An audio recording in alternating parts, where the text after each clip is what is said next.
Hello, Panthers. My name is Kyle Hernandez.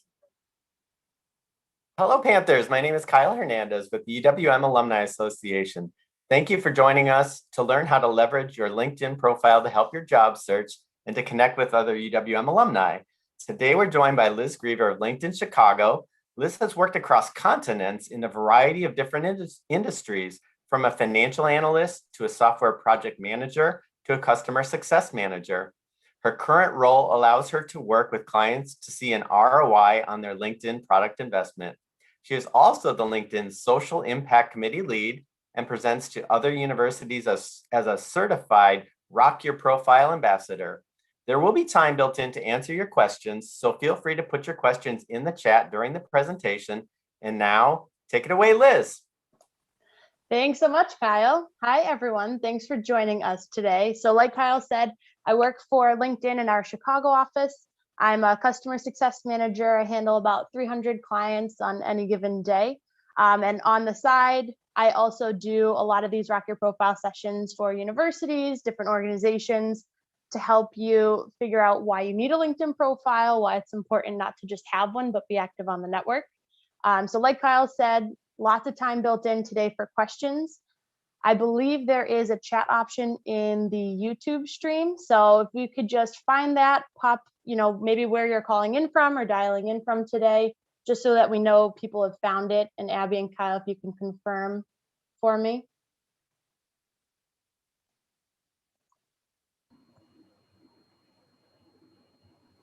Yeah, we're good. Okay, awesome. And we can see my screen all right as well. Yep, everything looks great. Perfect. Okay, so let's go ahead and get started. When I'm running these sessions, I really like them to be interactive. So you might be on mute, but if you want to ask your question during the presentation, feel free to pop it in the chat. Like I said, I have stops built in to answer them, and Kyle and Abby are going to help monitor the chat to make sure we're getting all the answers we need to. All right, so let's dig in. I'm going to start by kind of the career trajectory as it is today. Our CEO, Ryan Rolansky, actually just posted a really cool post that I saw yesterday. And so I thought I'd kind of use it as an icebreaker here. So his post went something like this. So these are typically what you see as the careers on LinkedIn and what probably most of us have pictured in our heads, right? We go to school, we have an internship, we have associate, we work our way up to manager, we get to director, executive, VP, whatever that kind of top-notch job is. And that's how they look on LinkedIn. And that's what a lot of us think a career should be. However, careers can look totally different. And Ryan is actually a really good example of that. So our CEO actually does not have a bachelor's degree, and he runs a Fortune 100 company. So it's just going to show the career trajectories today can be so different from one another. And I actually put mine in reality here. So mine's definitely not a straight line. Went to school, had one of those unpaid internships that existed a few years ago, financial analyst. I was fun employed for a little bit in Germany, became a project manager as an immigrant in Germany, which is something I never thought I'd have the opportunity to do. And then joined LinkedIn, global analyst, worked my way up to senior CSM. So this just shows you it doesn't have to go in a straight line. It doesn't have to be linear, but the commonality is most people today have a profile on LinkedIn. Most companies will post their jobs on LinkedIn. So LinkedIn really is kind of that social network aspect to help further your career. So we are going to hop into a few more reasons why we should even bother with LinkedIn. Our vision as a company is to create economic opportunity for every single member of the global workforce. That's our vision, that's our mission, why we do what we do at the company. Curious to see if you guys can guess how many members we have globally on LinkedIn.com today. So go ahead, use that chat, make sure we're finding it on the live stream, and type in a guess how many profiles you think sit on LinkedIn.com.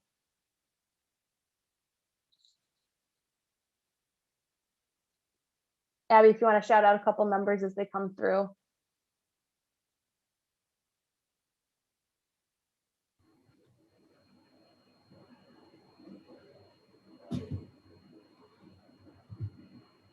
Okay, right, I'm going to throw my guess out there first. I'm thinking probably close to 9 or 10 million.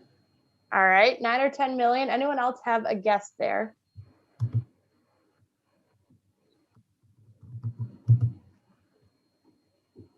All right, if not, that's absolutely fine. So we actually just crossed our 750 million member mark globally. So we That is have close. We have a couple 500 million, 10 million guesses. Okay, 500 million, you guys are close there. So we're almost at 800 million members worldwide, and we're still growing at 3 new members every single second. So by the time this hour-long session is over, we're gonna have over 10,000 new members on our platform. So one, it's important to have a profile and be a member because this is where the workforce is. And two, you need to have a very good profile and be very active on the network to stand out from all of these other millions of people. Just a few other numbers on there. So we have about 60 million organizations on the platform and over 120,000 schools and universities, which is also something you can link to your profile. Absolutely do that with UW Milwaukee too. All right, so this next section, we're going to jump into kind of the building blocks, the must-haves of your LinkedIn profile. So if you want to log into your linkedin.com account, follow along with me. Again, if you have questions while we're going through this section, please feel free to chat them over. I'm going to pause in a few minutes here to make sure we're answering those questions. All right, so your profile basically is your brand, right? I'm sure if I said the brand Walmart, we can all think of 1 or 2 words or phrases that we would associate with Walmart. Same goes with Nike or Target. You have words that automatically come to your mind. So your profile on LinkedIn is essentially your brand professionally. So when we're building out this profile, think of 2 or 3 words or phrases that you want to be known for in the professional world. And that's how we need to frame your profile and the descriptions that we write and the information we put on there. First thing your profile should absolutely 100% have is a photo. We see that members with photos get up to 9 times more connection requests. It doesn't need to be a fancy professional headshot. Most people nowadays have access to a smartphone with a pretty good camera. So just something kind of shoulders and up, plain background. I try to avoid those cropped out photos, the ones where you can tell you're like one of 20 people. Should just be you, no kids, no family, no pets. And one of the new features we rolled out during COVID last year was this open to work photo frame. So if you are completely open to work, you want to make that publicly known, you're now able to add a green banner to your photo. And what we've tracked over the last 12 months is that people with that green banner are up to 40% more likely to get emails from recruiters. So people who are actively looking to hire. And they're 20% more likely to receive just general messages from the community and their connections. So if you are absolutely open to any new opportunity, I'd highly recommend going in and adding that green open to work banner.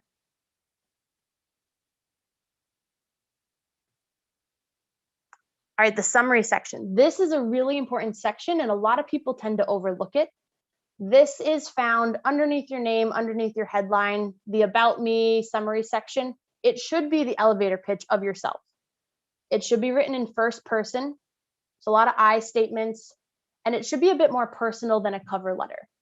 Really what we're looking for here is if I'm a recruiter and I'm looking at your profile to see if you're a good fit, I should have a sense of who you are, what your career aspirations are, and how you would be a good fit for whatever role I'm trying to fill without having a conversation with you. I should just be able to read this and kind of know a little bit about you. If you are a brand new college grad, not a ton of work experience, look at doing 3-ish, maybe 4 sentences here. If you're a more experienced professional, 5 or 6 sentences for your summary section. And absolutely feel free to brag about yourself here. This is really where whoever is landing on your profile gets to know you. And I get a question a lot of times, should I include my contact information, maybe my cell phone number, my email address? Totally up to you, your call there. I have some of the clients that I work with who read through summary sections and choose to, call you directly if you put your cell number in there. If you want to keep it a little bit more private, I would recommend not including it.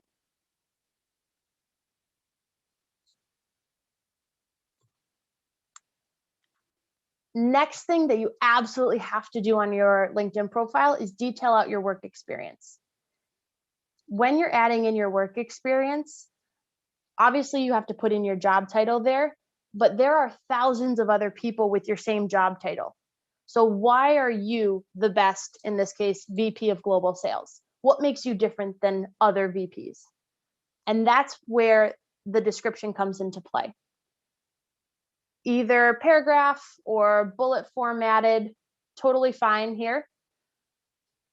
And really what this should include is any unique qualifications that you have. Did you work on a big project?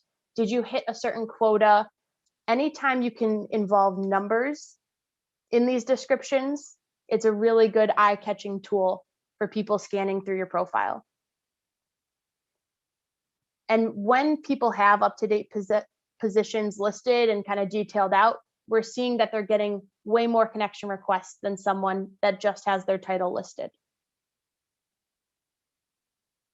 2 tips I'll point out with our work experience. So the first one, you'll see that on the left-hand side here, there's a company logo. If that looks like a gray box for you, that just means we didn't link the company correctly and we're gonna have to try again. If that is you, that's okay. That pencil icon is how we're gonna edit all of that work experience. Second tip I have is to include industry or job function keywords in this work experience. So if you are either looking to get into a particular industry or have a lot of experience in a particular industry, there are certain buzzwords that you know exist. Those buzzwords should absolutely be in your work experience. Because a lot of the times what recruiters will do is run a keyword search over all of the millions of profiles that they have access to. So if you know that there is a particular word or phrase in your industry that is used over and over again, that should absolutely be somewhere in a work experience bullet point or sentence. One more thing with work experience, then we'll move on. Another question I get often from more experienced professionals is, how far back do I include work experience? What happens to kind of those 10 plus year ago positions? Do I really have to detail those out? I would say for positions that are 5 years or older, 2, maybe 3 bullet points of information and really call out the highlights. If your work experience is newer than 5 years old, 4 or 5 bullet points. Really get into what you're currently working on and continue to update it, right? LinkedIn's a pretty fluid platform. Your information that you input today is not set in stone for the rest of your life. You can change it whenever you need to. Ooh, really good question. Thanks, Abby, for sending it over. All right, should summer work experience be included if you are a new college grad? Absolutely, 100%. When I was a college grad and even during college, I would include all of my summer jobs as a bartender, as a waitress, something that shows that you have that work experience. Because especially with COVID, what we're finding is employers are more likely to help train if they know that you have the base qualifications. So for example, if you were a server or a bartender, you have customer service. That can translate into a whole slew of opportunities, work professional wise for you. So yeah, absolutely summer work.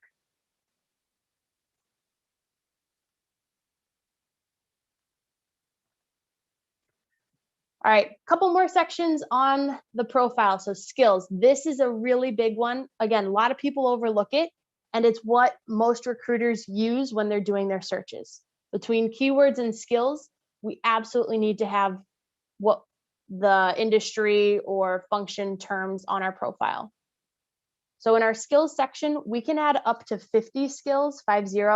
That's kind of a lot of skills. If you're a newer grad, 15 to 20 is a good number. And then as you progress through your career, adding in those extra skills that we're learning. When we add skills, they should be a good mixture of technical and what we call soft skills. So technical meaning if you're a computer programmer, C++, Java, Adobe, Microsoft products, Google Suite, those techie skills. Soft skills meaning time management, project management, communication, organization. You should have a good mix of both on your profile.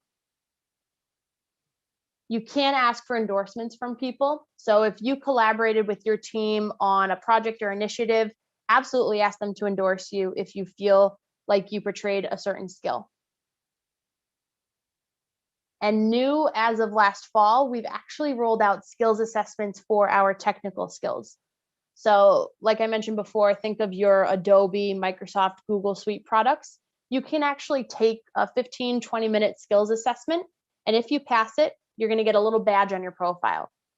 And that helps for when recruiters are looking for candidates, just to say, I've gone the extra mile. I've proven to you that I know Excel backwards and forwards. And those people are 20% more likely to get hired than those who don't spend those 15, 20 minutes and take the skills. With those assessments, question I get a lot is, what happens if I fail it? Cool, no worries. We're not going to put it on your profile that you failed. We're going to have you wait 90 days and then you can try to take it again.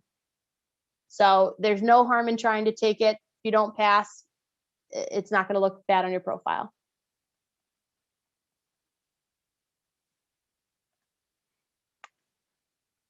All right, there are a lot of other sections on the profile: location, education. Absolutely, you should link UW-Milwaukee as your education, because that's going to give you access to different alumni tabs, different network opportunities. I know there's an alumni group for LinkedIn, join that. But when you're talking about your profile specifically, it's okay to brag. It shouldn't just be a copy and paste of your resume. Use your resume as the building blocks for all of these sections, but this should really be personal. A lot of times recruiters will look at your profile and feel like they've had a conversation with you rather than just reading your resume.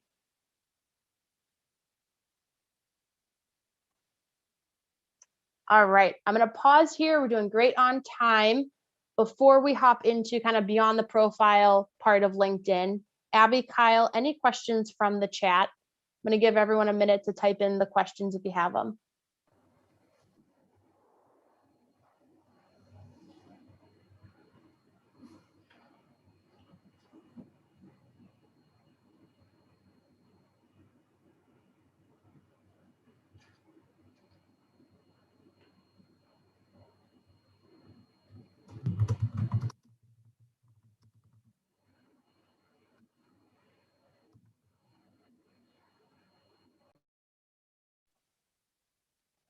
All right, no questions, which either means we're all sleeping or I did a really good job explaining it.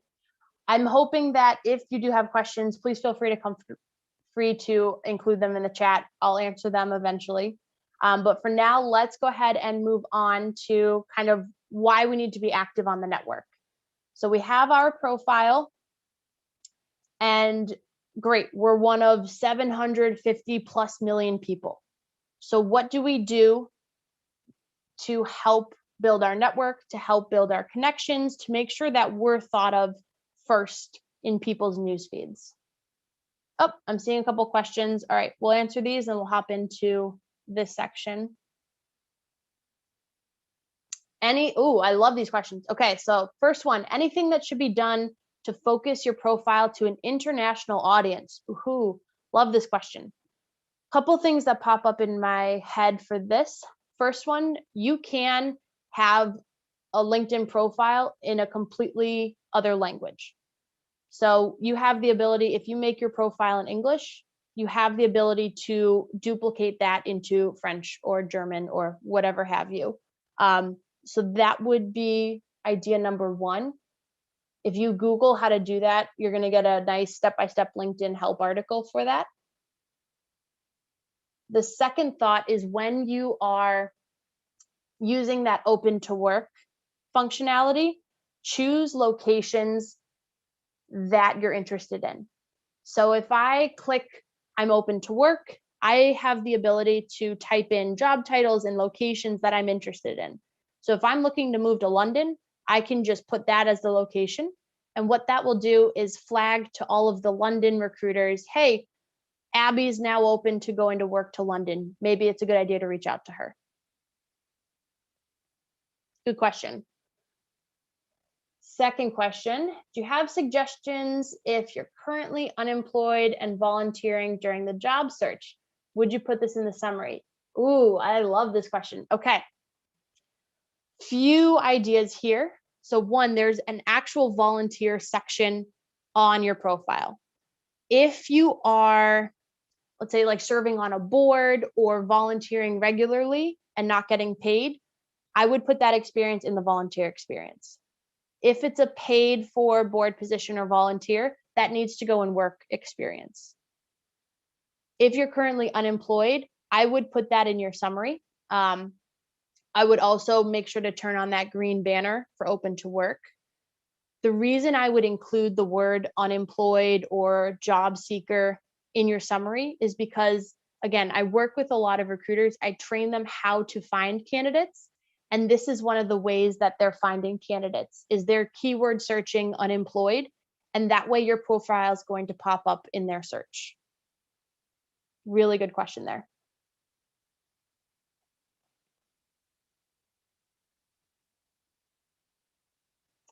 All right, cool. Abby, keep them coming if there's any more questions. Otherwise, I'm going to hop through. So the easiest way to grow your following, to gain connections, to really be that thought leader on LinkedIn is through posting. And there's two different ways that we can do this. The first way is through updates. And I would bet my paycheck that this is how most of us post our updates. It's really short sentence, maybe a paragraph of text, an image, a link to an article or a video. It's going to be right from the homepage, just something quick to engage with. We also have the ability to publish. Think of this like a WordPress blog. If you have a topic that you want to explore a bit more deep, if you're super passionate about something, you actually have the ability to write an article and post it on LinkedIn. I'll be honest, I think I've done that maybe once in the last 3 years. I had a coworker who recently posted an article about being, a working mom during COVID with her 3 daughters, learning from home. So if you're really looking to write a pretty lengthy post, I would recommend publishing an article instead. All right, now the important stuff. When do we post? How do we post? So these are kind of pre-COVID numbers, but we're still seeing pretty heavy traffic during these hours too. So when we're going to post, Monday through Thursday. LinkedIn is a social media platform, but it's a professional social media platform, right? You're not really going to check your LinkedIn on the weekends like you would Facebook, Instagram, or Twitter. So Monday through Thursday, and think of these like local commuting hours.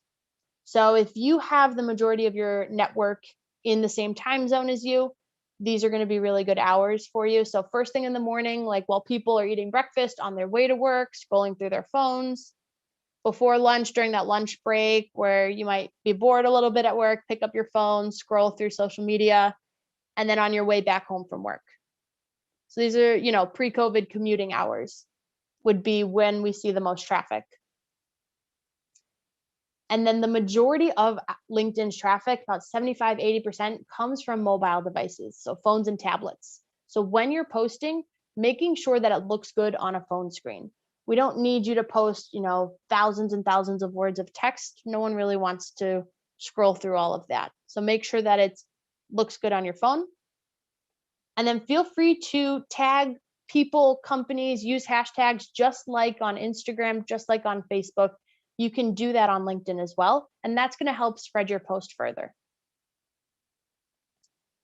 And I have a couple examples on that I've done.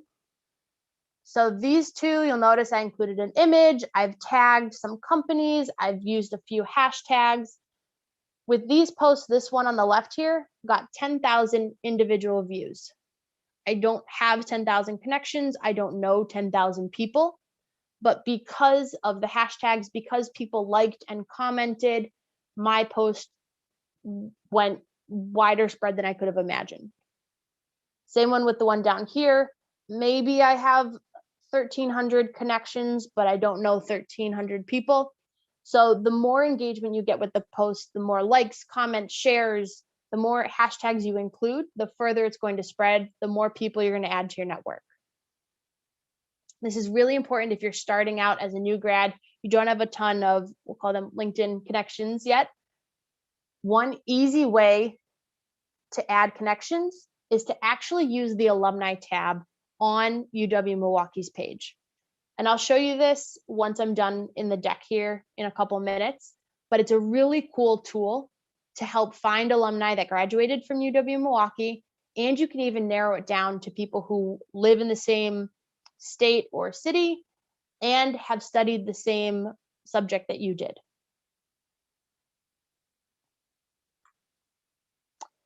And then when you're asking for these connections requests for these alumni to help, we want to make sure a couple of things, that we're addressing the why. Why should they connect with you? Why should they help you if you're asking for help, if you're asking for a conversation? So how do we say that? We make sure that we state who we are. So what is our commonality with them? How do we come across their profile? Did we find it on the Alumni tab? Did they work at the same company that our sister did? And how they can help you. I get hundreds of connection requests a week. I don't accept any unless you have a message attached. I'm not in the mood to kind of answer all of these random connection requests. How do I know you? If we're not directly connected through a friend, who's our mutual connection? How did you find my profile? So it's really important when we're reaching out for connection requests that we make sure we're aware of that connection. Most people are pretty nice on LinkedIn. You know, if you state how you need help, they're going to want to help you out.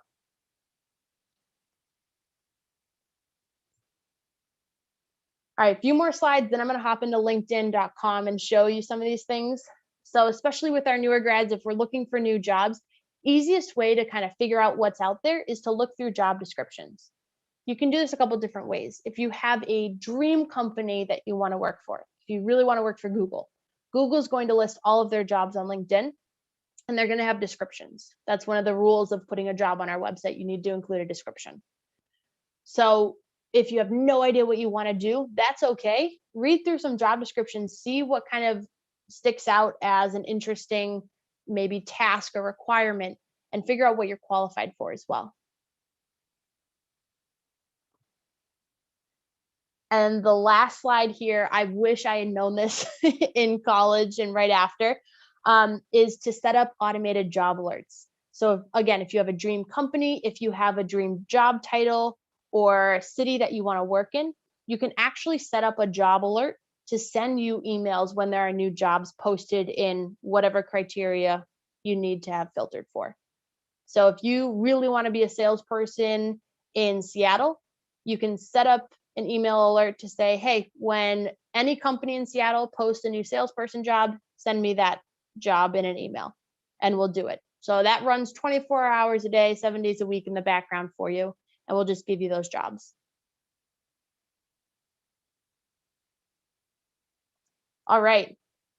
That is it from a slideshow perspective. Thanks for being patient with me. And we ended right at the half-hour mark. So my plan is to kind of do a 15-minute demo in linkedin.com, but I want to pause for a couple minutes, give y'all a chance to type out questions if you have them, anything we went over, profile, posting, anything like that.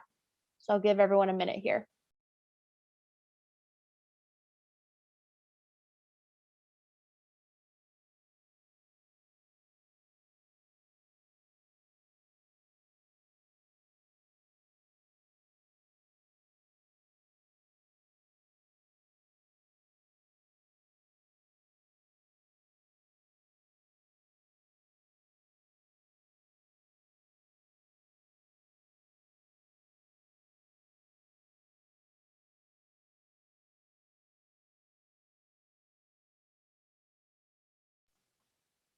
All right, I'll give everyone another minute typing. I don't see any questions so far, Abby, but maybe people just have really long questions this time.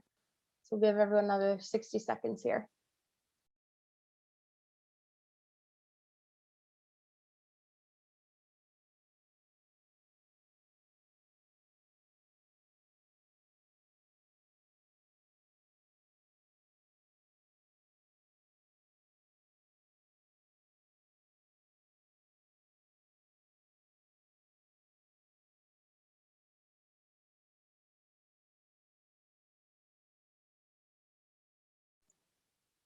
Okay, perfect. So we'll move on. I'll just do a quick demo on a few things here on LinkedIn. If you have questions, again, feel free to drop them in the chat. But in terms of posting on LinkedIn, so if we've never ever done it before, easiest way to start gaining new followers, new connections. So we're gonna hit start post. And this is, again, just one of those quick updates. If you have a link, a photo, we can add in hashtags if we want to as well.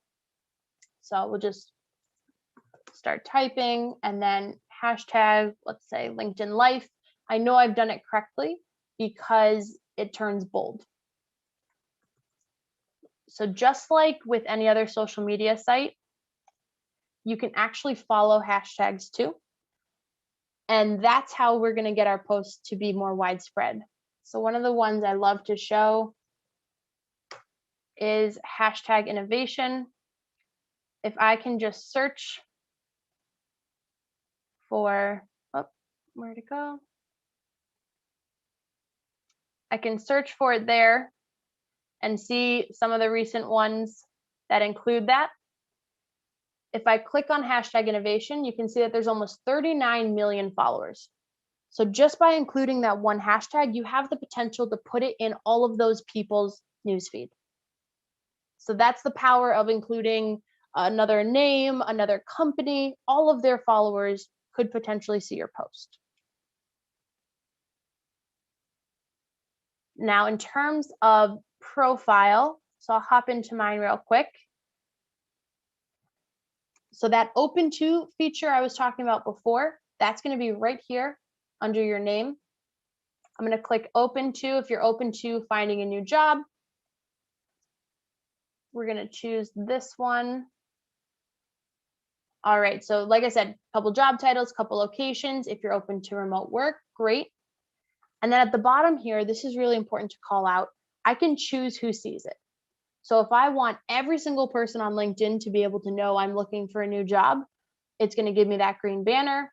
I'm going to choose all LinkedIn members. If I'm currently employed, but I want to kind of see what else is out there, I can choose recruiters only. This is only going to show those people who pay to access our LinkedIn Recruiter product, so my clients. It's not going to show anything on your profile to anyone else. Your current employer won't be able to see it. You're kind of just silently raising your hand in the background and letting recruiters know, hey, I'm open to hearing what you have to say. Again, as we're going through our profile, all of these pencil icons are how you're going to edit sections. You can see here with your work experience, making sure we're linking it to the correct company. And then our education. So I graduated from Ripon College. Don't know if any of you know where that is in Wisconsin, but every university, almost every university in the US has their own LinkedIn page as well. So I'm going to show you UW Milwaukee's. Couple things to point out here. If you are a graduate, if you're an alum, please follow it because this is where you're going to get all of the updates from the school. There's also an alumni group, I believe, Kyle, if I'm not mistaken. Feel free to search for that in the toolbar as well and join that group. But in terms of making connections with alumni, every school has an alumni tab. So just like I linked my profile to be Ripon College, oh my God, 140,000 alumni linked theirs to UW Milwaukee. I can go ahead and let's look for people who graduated maybe 2010 to 2014. So these are going to be people with hiring power. They graduated a little bit ago. I can see where they work. So maybe I really want to work for US Bank. And I really want to work for US Bank in Chicago. So there are 6 alumni, and you're shown exactly who they are. That graduated from UW-Milwaukee, that currently work at US Bank, that currently live in Chicago. And so these people are great connections to kind of start putting feelers out there, opening up a conversation, especially if there's a company you super want to work for.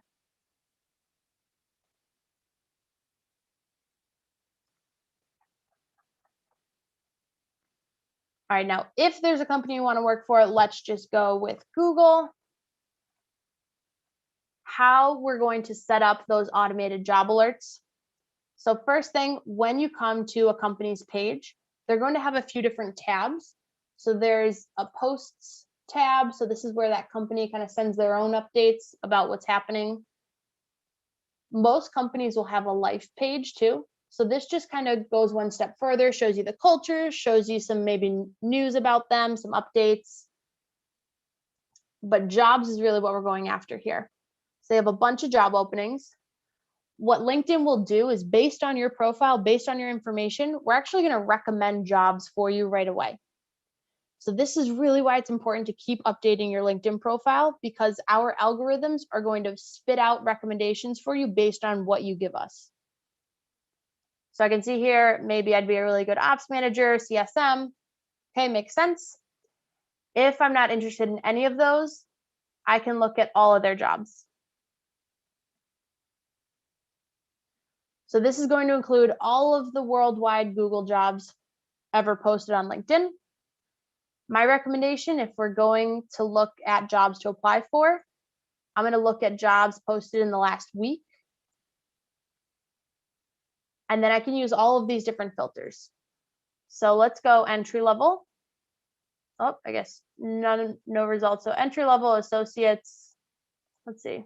What are they looking to hire here? Okay. So we've got a few here. So let's say this is a job I really am passionate about. I really want to work for a Google company as a mid-senior level anywhere in the world. What I can do is set a job alert on, and what that's going to do is send me an email anytime, anywhere in Google posts a mid-senior role in, the last week. If I'm done, I got a new job, I can always hit manage my alerts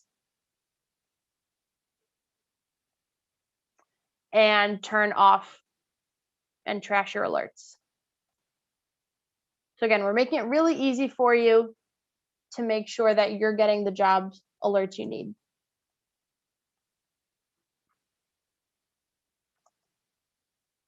Really good question from Abby. Thank you. All right. Do I have a suggestion on how to start the conversation with an alum or connection you don't know yet? Yeah. So great question. Anytime you send a connection request and you have something in common, call that out. The fact that you're both alumni from the same school is enough of a commonality. So I would absolutely throw that into the connection request. Let's see. I don't think I'm connected to Abby. Oh, you're not a job. I'll show you what I mean here. So, did I spell your name right? Okay, we'll just go with share for right now. So if I wanted to connect to her, I would hit the connect button and I would choose to message her as well. So you're able to send a few messages to certain people. I would use these very sparingly and focus on messaging people that you feel will help you. So if it's, again, a person at a company you super want to work for, I'd use your messages for them. But all right, let's try the real Abigail.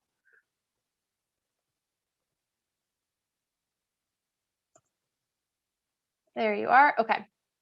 So I am going to go ahead and connect and add a note to it. So just something like, hi, Abby. Saw you graduated from UW Milwaukee as well. Trying to build my LinkedIn network. Would love to connect. Because what I'm saying is how I know you, what you can do to help me. If this is just me trying to build my network, which you absolutely should try to do, just say that, just be honest.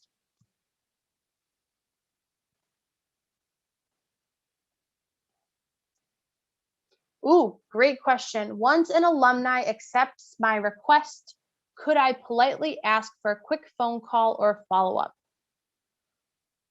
Ooh, really good question. And that's going to depend on the message that you send them, right? If I send Abby that message on, I'm just trying to build my network, and then all of a sudden I message her, hey, do you have 30 minutes for a phone call? That kind of seems out of the blue. But if in your connection requests to your alum, you say, hey, I'm a business student from UW Milwaukee, trying to get into sales. I noticed you're also a grad and you're currently in sales. Was wondering if you had time for a phone call. That's a really easy message to send with the connection request. And most people are going to see that and say, absolutely, happy to help.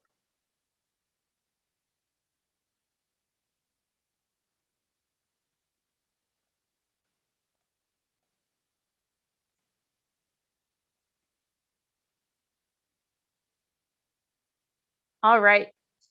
Any other questions about connections, reaching out to people, job searching? One more thing I'll show you. So maybe you don't have a dream company you want to work for yet. We can just go into the jobs icon here. And I'm going to search for customer success managers. So I can search by job title. You can also search by keyword, skill, whatever have you. We've added the ability to filter for internship. So companies are now able to post internships on LinkedIn. So if I wanted to, I can clear out my job title, keep my internship, and let's say I need to stay in Wisconsin. So there's 800 internships in Wisconsin right now. So we can go through down here. There's a press assistant, career services, so we can see the different internships there.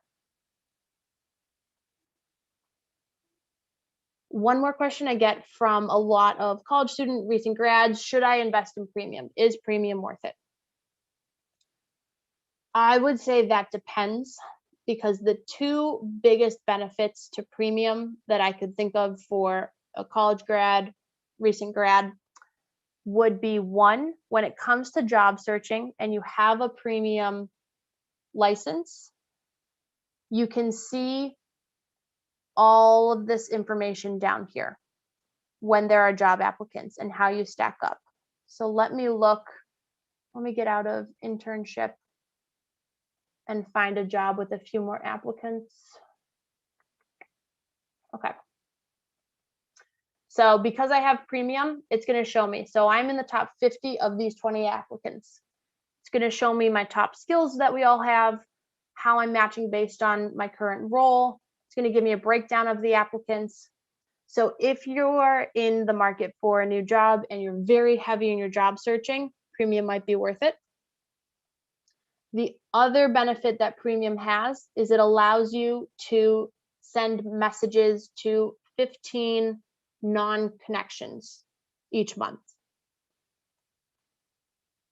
So if you're trying to build your network and you really want to in-mail the person instead of just send them a connection request, then I would say premium might be worth it. But otherwise, there's really not a ton of benefit for premium.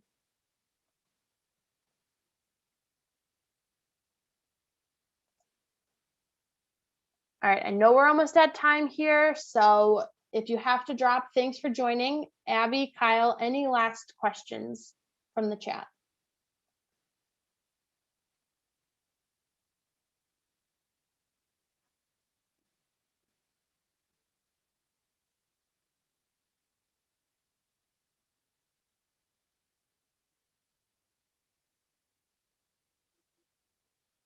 Oh, good question. All right, how often do we update our LinkedIn? So obvious one, anytime you get a new job, anytime that there is a new project or initiative you're working on at your current job, I'd suggest adding that to that work experience.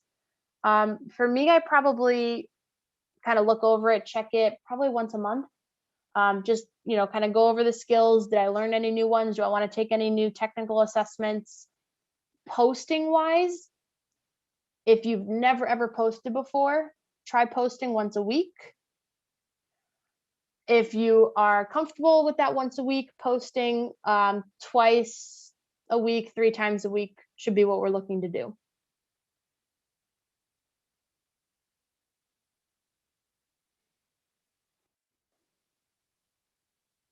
All right, I'm getting another question I don't quite understand.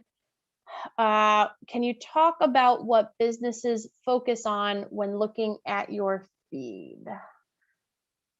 Did you mean profile? Because with this news feed, it's going to be personalized to every single person. So what I see on my news feed, no one else in the world will see in the same order. Just like no one else in the world will see what you see on Instagram or Facebook when they log in.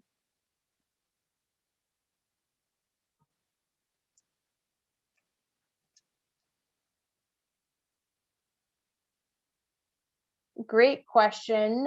What might a recruiter be looking for on your profile?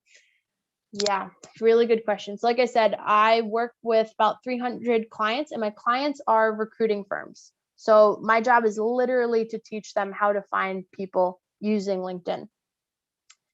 I can tell you that the majority of them use keywords and skills quite a bit when they have a position that they need to fill, and the job description says, X number of years of Microsoft Excel.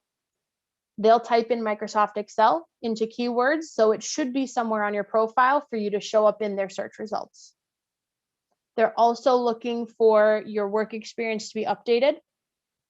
If you have a gap in employment, that is absolutely okay. If you want to call it out, I've seen some of my coworkers who have been lucky enough to be stay-at-home parents, they've actually called out the 2 or 3 year gap, which is kind of cool to see. If you were in grad school, absolutely include that in your education experience. But keeping it up to date, making sure that you have whatever keywords or skills you need in the industry you're interested in. Again, that's a really quick Google search for you to do if you have an industry in mind. Otherwise, just keeping it up to date.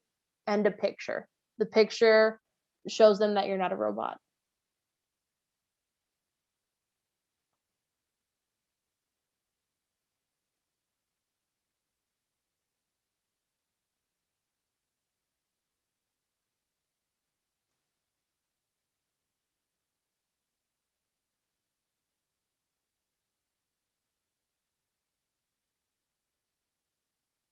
All right, perfect. That is all the questions. So I'm going to stop sharing. Thank you so much, Kyle and Abby, for having me. I'll hand it back to one of you guys to close out. Thank you so much, Liz. We really appreciate all your time and expertise sharing your LinkedIn expertise with our UW Milwaukee alums. Thank you so much. Do check back if you missed the program, and we'll archive this on YouTube. Thanks again, Liz Griever, for your expertise and your time.